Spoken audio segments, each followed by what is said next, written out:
ಸ್ನೇಹಿತರೆ, ಎಲ್ಲರಿಗೂ ನಮಸ್ಕಾರ. Welcome to our YouTube channel. Manasu Mallige ಭಾಗ 12ಕ್ಕೆ ತಮ್ಮೆಲ್ಲರಿಗೂ ಆತ್ಮೀಯವಾದ ಸ್ವಾಗತ.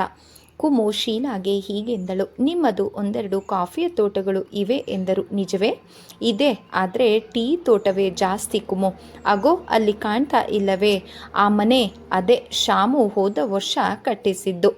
ಎತ್ತರದ ಪ್ರದೇಶದಲ್ಲಿ ಪುಟ್ಟ ಬಂಗಲೆ ಒಂದನ್ನು ದೂರದಿಂದಲೇ ತೋರಿಸಿದಳು ಶೀಲಾ. ಈ ಎಸ್ಟೇಟ್ ಎಲ್ಲ ಹಿಂದಿನವರದ್ದು. ಶಾಮು ಅವುಗಳನ್ನು ಬಹಳ ಸುಧಾರಿಸಿದ್ದಾನೆ. ಹೇಮಾವತಿಗಾಗಿ ಅವನು ಏನು ಬೇಕಾದರೂ ಮಾಡಬಲ್ಲ. ಪ್ರಾಣ ಕೊಡು ಅಂತಂದ್ರೂ ಕೊಡ್ತಾನೆ. ಮದುವೆ ಮಾಡಿಕೊಂಡರೆ ಹೇಮಾವತಿಯ ಮೇಲೆ ಎಲ್ಲಿ ತನ್ನ ಗಮನ ಕಡಿಮೆಯಾಗುತ್ತದೆಯೋ ಎಂದು ಅವನಿಗೆ ಭಯ. ಅವನಿಗೆ ಕೇವಲ ಹಗಲು ರಾತ್ರಿ ಅದರದ್ದೇ ಯೋಚನೆ. ಅಂದ ಹಾಗೆ ಶೀಲಾ, ನಾನು ಎಸ್ಟೇಟಿನ ಕೆಲಸಕ್ಕೆ ಸೇರಿದರೆ ಹೇಗೆ? ಅವಳ ಮಾತಿಗೆ ಶೀಲಾ ಜೋರಾಗಿ ನಕ್ಕಳು. ಕುಮು, ಎಸ್ಟೇಟಿನ ಕೆಲಸ ಅಷ್ಟು ಸುಲಭ ಅಂದ್ಕೊಂಡಿದ್ದೀಯಾ? ಬೆಳಗ್ಗೆ 6ರಿಂದ ಸಂಜೆಯವರೆಗೂ ದುಡಿದರೂ ಕೂಲಿ 2 ರೂಪಾಯಿ, ಗೊತ್ತಾ ನಿನಗೆ? ಅದೂ ಅಲ್ಲದೆ ಆ ಕೆಲಸ ನಿನ್ನಂಥವರು ಮಾಡುವುದಲ್ಲ. ನಿನ್ನ ಮಾತು ಶಾಮು ಕೇಳ್ದ ಅಂತಂದರೆ ಗೋವಿಂದ. ಶೀಲಾ, ನನ್ನಿಂದ ಯಾವ ಕೆಲಸನೂ ತೆಗೆದುಕೊಳ್ಳದೆ ಬಿಟ್ಟಿ ಅನ್ನ ಹಾಕುವುದೇಕೆ ಹೇಳು? ನಿಮ್ಮಣ್ಣನಿಗೆ ನಾನು ಹೊರೆಯಾಗಿರೋದಕ್ಕೆ ಇಷ್ಟಪಡೋದಿಲ್ಲ. ಅವನು ನಿನ್ನಿಂದ ಕೆಲಸ ಮಾಡಿಸ್ಕೊಂಡು ಊಟ ಹಾಕಬೇಕೇ? ದಿನಕ್ಕೆ 10 ಜನ ಪುಕಸಟ್ಟೆ ಅನ್ನ ತಿಂದು ಹೋಗ್ತಾರೆ ಈ ನಮ್ಮ ಪೂರ್ಣಿಮಾದಲ್ಲಿ. ಆದರೆ ಅವರಂತೇನೆ ನಾನು ಇರಬೇಕು ಅಂತೀಯಾ? ಹಾಗೆಂದಿಲ್ಲ. ನೀನು ಬಹಳ ಬೇಗ ಶಾಮುನ ದಾರಿಗೆ ತರ್ತೀಯ ಅಂತ ನನ್ನ ನಂಬಿಕೆ ಎಂದಳು. ಅಂದರೆ? ಅಯ್ಯೋ, ಹಾಗಂದ್ರೆ ನಿನ್ನ ತಲೆ. ಶೀಲಾ ಹುಡುಗಾಟದಿಂದ ಅವಳ ತಲೆಯನ್ನು ತನ್ನ ಎಡಗೈಯಿಂದ ತಟ್ಟಿದಳು.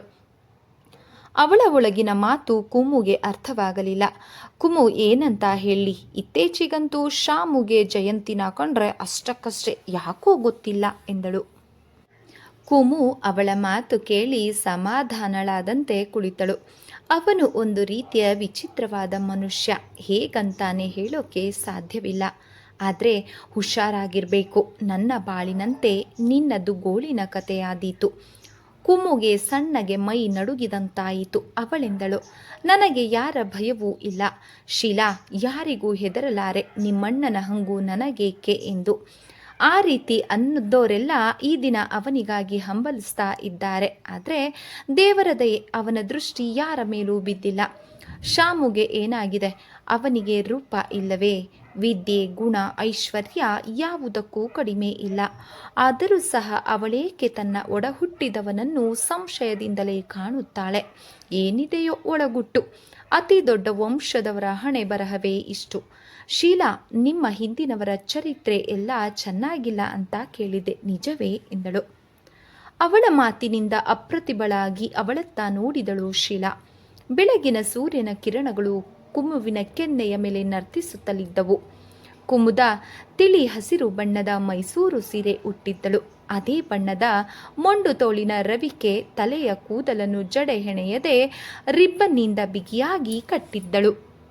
ಬಲಕಿವಿಯ ಬಳಿ ಬಿಳಿ ಬಣ್ಣದ ಗುಲಾಬಿ ಹಣಕುತ್ತಿತ್ತು. ಶೀಲಾ ಅವಳ ಮಾತಿಗೆ ಕೋಪಗೊಂಡಿದ್ದರೂ ಅವಳ ರೂಪದಿಂದ ಪರವಶಳಾಗಿ ನುಡಿದಳು ಮೆಲ್ಲಗೆ. ಕುಮು, ಆ ವಿಷಯ ನಿಂಗೆ ಹೇಳಿದವರ್ಯಾರು? ಕುಮು ಅವಳ ಮಾತಿನಿಂದ ಬೆದರಿದಳು. ತಾನೇಕೆ ಆ ವಿಷಯವನ್ನು ಪ್ರಸ್ತಾಪಿಸಿದ್ದೇನೋ ಎಂದೆನಿಸಿತು ಅವಳಿಗೆ. ನನಗೆ ಗೊತ್ತಿಲ್ಲ, ಯಾರೋ ಅಂದುಕೊಂಡ ಮಾತು. ಹಿಂದಿನವರು ಹಾಗೆ ಅಂತ ವಿಷಯ ಕೇಳಿದ್ದೀನಿ. ಆದರೆ ಅದು ಎಷ್ಟರ ಮಟ್ಟಿಗೆ ನಿಜ ಅಂತ ಹೇಳಲಾರೆ ಕುಮು. ಹಿಂದಿನವರ ಆ ಕೆಟ್ಟ ನೆರಳಿನಲ್ಲಿ ನಾವು ಇರೋದ್ರಿಂದ ನಮ್ಮ ತಲೆಗೂ ಆ ಹೆಸರು ಬಂದಿದೆ. ಶಾಮುವಿನ ವಿಷಯದಲ್ಲಿ ಹುಷಾರಾಗಿರು ಅಂತ ಅದಕ್ಕೆ ಹೇಳಿದ್ದು. ನಾನು ನಿನ್ನಂತೆ ಹೆಣ್ಣು, ಪೆಟ್ಟು ತಿಂದವಳು. ನನ್ನ ಆಸೆಯನ್ನು ನೆರವೇರಿಸಲಾರದೆ ಹೋದ. ಹೋಗಲಿ ಬಿಡು ಶೀಲಾ, ಈಗ ಆ ವಿಷಯ ಯಾಕೆ? ಅವರು ಒಂದಲ್ಲ ಒಂದು ದಿನ ನಿನಗೆ ಮಾಡಿದ ತೊಂದರೆಗಾಗಿ ಪಶ್ಚಾತ್ತಾಪ ಪಟ್ಟೇ ಪಡುತ್ತಾರೆ. ಪಶ್ಚಾತ್ತಾಪ ಪಟ್ರೆ ಏನು? ಅದಕ್ಕೆ ಪರಿಹಾರ ಸೂಚಿಸಬಾರದೇಕೆ? ಗೋಪಿನಾಥರಾಯರನ್ನು ನಾನು ಭೇಟಿ ಮಾಡಿದ್ದೀನಲ್ಲ, ಅವರೇ ಬಂದು ನಿಮ್ಮಣ್ಣನ ಹತ್ತಿರ ವಿವರವಾಗಿ ಎಲ್ಲ ಹೇಳಲಿ. ಆಗ ನಿಮ್ಮಣ್ಣನ ಮನಸ್ಸು ಬದಲಾಗಬಹುದು. ಇದೆಲ್ಲ ಭ್ರಮೆ ಕುಮು. ಪ್ರಯತ್ನಗಳೆಲ್ಲ ಎಂದೋ ವಿಫಲವಾಯಿತು ಎಂದಳು. ಆದರೂ ನಮ್ಮ ಪ್ರಯತ್ನ ಬಿಡಬಾರ್ದಲ್ವಾ? ನಿನಗೆ ಗೋಪಿನಾಥರಾಯರ ಮೇಲೆ ಪ್ರೀತಿ ಇದೆಯೇ? ಖಂಡಿತವಾಗಿ. ಯಾಕೆ ಹೀಗೆ ಕೇಳ್ತೀಯಾ? ಮತ್ತೆ ನಿಂಗೆ ಆ ರೀತಿ ಪ್ರೀತಿ ಇದ್ದಿದ್ರೆ ನೀನು ಇಷ್ಟು ಕಾಲ ಕಾಯಬೇಕಿತ್ತಾ?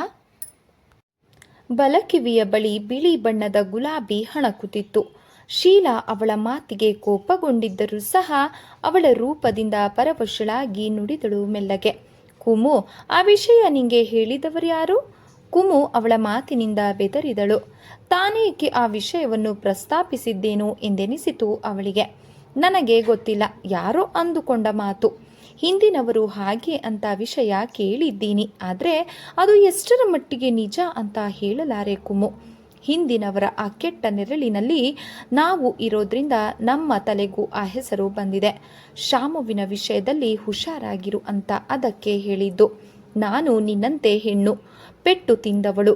ನನ್ನ ಆಸೆಯನ್ನು ನೆರವೇರಿಸಲಾರದೆ ಹೋದ.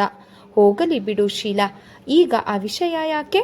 ಅವರು ಒಂದಲ್ಲ ಒಂದು ದಿನ ನಿನಗೆ ಮಾಡಿದ ತೊಂದರೆಗಾಗಿ ಪಶ್ಚಾತ್ತಾಪ ಪಟ್ಟೇ ಪಡುತ್ತಾರೆ.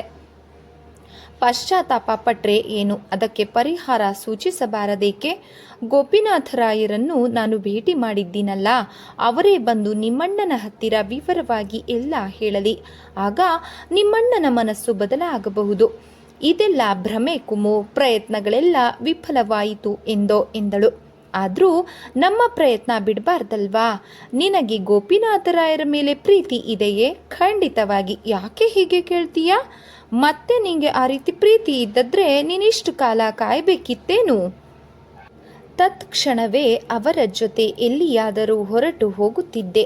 ಈ ರೀತಿ ಹಲ್ಲು ಗಿಂಜಬೇಕಾದ ಪ್ರಮೇಯವೇನಿತ್ತು ಎಂದಳು. ಕುಮು ಹೀಗೆಂದಾಗ ಆ ಶೀಲಾಳ ಮುಖ ಪೆಚ್ಚಾಯಿತು. ಅವಳೆಂದಳು ನಾಚುತ್ತಲೇ, ಕುಮು, ನನಗೆ ಅವರಲ್ಲಿ ಪ್ರೀತಿ ಏನೋ ಇತ್ತು ನಿಜ, ಆದರೆ ಆ ಪ್ರೀತಿ ಅಡಗಿ ಕುಳಿತಿತ್ತು. ಅದರ ಬೆಲೆ ಈಗ ತಿಳಿಯಿತು. ಆಗ ನನಗೆ ಪ್ರೀತಿ ಪರಿಪಕ್ವವಾಗಿರಲಿಲ್ಲ. ಈಗ ನನ್ನ ಪ್ರೀತಿ ಪರಿಪಕ್ವವಾಗಿದೆ. ವಿರಹದಿಂದ ನಿಮ್ಮ ಪ್ರೇಮ ಬಲವಾಯಿತು ಅಲ್ಲವೇ? ಶೀಲಾ ನಕ್ಕಳು ಮಾತ್ರ. ಇಷ್ಟು ಐಶ್ವರ್ಯ ಅನುಕೂಲ ಇದ್ರೂ ಸಹ ನೀನು ಹೆಚ್ಚು ವಿದ್ಯಾವಂತಳಾಗಲಿಲ್ಲ ಅಂದರೆ ಆಶ್ಚರ್ಯ ಎಂದಳು. ಶಾಮು ಅದಕ್ಕೆ ಒಪ್ಪಲಿಲ್ಲ. ಓದಿ ನೀನು ಏನು ಮಾಡಬೇಕಾಗಿದೆ ಎಂದು ಬಿಟ್ಟ ಎಂದಳು.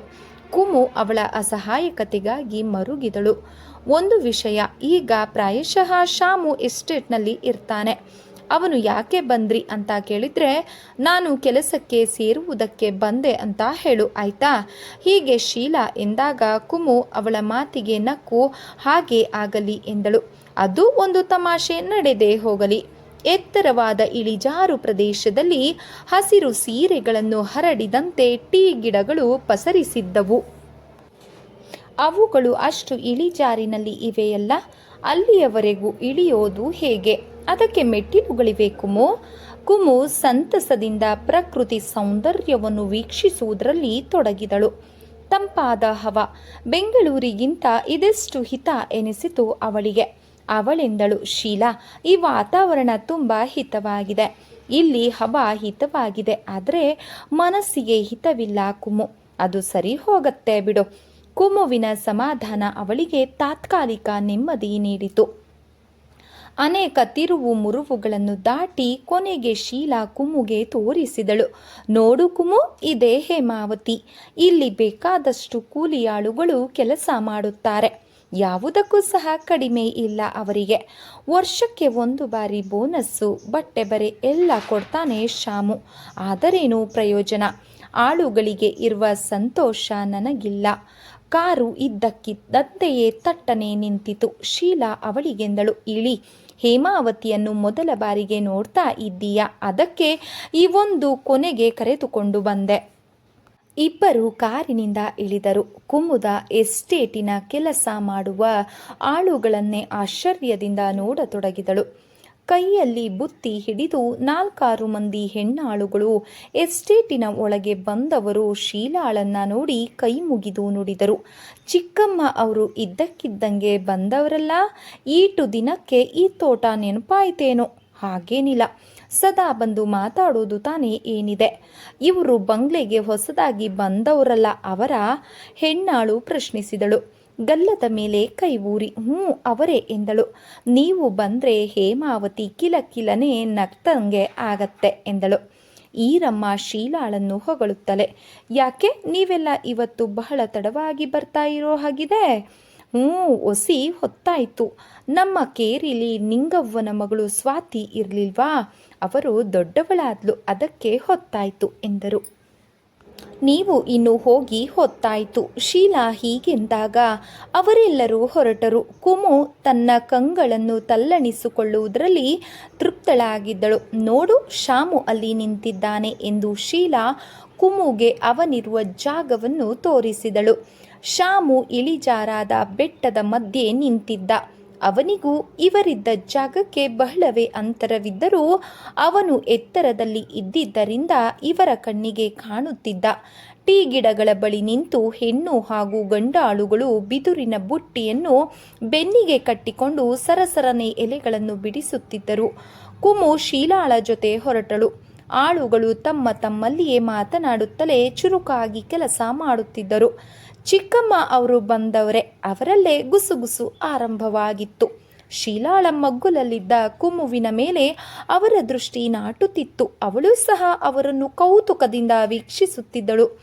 ಕುಮು, ಶಾಮು ನಮ್ಮಿಂದ ಬಹಳ ದೂರ ಇದ್ದಾನೆ, ಆದರೆ ನೋಡೋದಕ್ಕೆ ಹತ್ತಿರದಲ್ಲಿಯೇ ಇರೋ ಹಾಗೆ ಕಾಣ್ತಾ ಇದೆ ಅಷ್ಟೇ ಎಂದಳು. 10 ವರ್ಷಕ್ಕೆ ಮೇಲ್ಪಟ್ಟ ಹುಡುಗಿಯರೆಲ್ಲ ಲಂಗ ದಾವಣಿ ಧರಿಸಿದ್ದರು. ಬೆನ್ನಿಗೆ ಬಿಗಿದ ಬಿದಿರಿನ ಬುಟ್ಟಿಗೆ ಎಲೆಯನ್ನು ಕಿತ್ತು ತುಂಬುವುದೇ ಅವರ ಕೆಲಸ. ಒಬ್ಬೊಬ್ಬರು 5-6 ಬುಟ್ಟಿಗಳಿಗೆ ಕಡಿಮೆ ಇಲ್ಲದಂತೆ ಕೀಳುತ್ತಿದ್ದರು. ಅವರಿಬ್ಬರು ಶಾಮುವಿನ ಜಾಗವನ್ನು ಸೇರಬೇಕಾದ್ರೆ ಅರ್ಧ ಗಂಟೆಯ ಮೇಲಾಯಿತು. ಕುಮು ಶೀಲಾಳಿಗೆ ಹೀಗೆಂದಳು. ಕಾಲು ತುಂಬ ನೋಯ್ತಾ ಇದೆ ಶೀಲಾ. ಇಷ್ಟು ದೂರಕ್ಕೆ ಕಾಲು ನೋಯ್ತಿದೆ ಏನು? ಇನ್ನು ಮುಂದೆ ಶಾಮಿಗೆ ಹೇಳಿಬಿಡ್ತೀನಿ. ಶಾಮು ಕುಮುಗೆ ಎಸ್ಟೇಟ್ಗೆ ಬರೋಕ್ಕೆ ಕಾಲು ನೋಯುತ್ತಂತೆ. ಅದಕ್ಕೆ ಎಸ್ಟೇಟಿನಲ್ಲೆಲ್ಲ ಕಾರು ಓಡಾಡುವಂತೆ ರಸ್ತೆ ಹಾಕಿಸು ಅಂತ. ಸದ್ಯ ಸುಮ್ಮನಿರು, ನನಗೇನು ಬೇಡ. ನಾನು ಬಡತನದಲ್ಲಿ ಬಂದವಳು. ನನಗೆ ಅದರಿಂದ ಏನಾಗಬೇಕಾಗಿಲ್ಲ. ನಾನು ಕಾರಿನಲ್ಲಿ ಓಡಾಡೋಷ್ಟು ಕೇಳ್ಕೊಂಡು ಬಂದಿಲ್ಲ. ಆಸೆ ಸಹ ನಾನು ಇಟ್ಕೊಂಡಿಲ್ಲ. ಶಾಮು ದೂರದಿಂದಲೇ ಅವರಿಬ್ಬರು ಬರುವುದನ್ನು ಕಂಡು ತಾನೇ ಮುಂದಾಗಿ ಅವರ ಹತ್ತಿರ ಬಂದ. ಓಹೋ, ಇದೇನು ಚಿಕ್ಕ ಯಜಮಾನಿ ಬಂದು ಬಿಟ್ಟಾಳಲ್ಲ?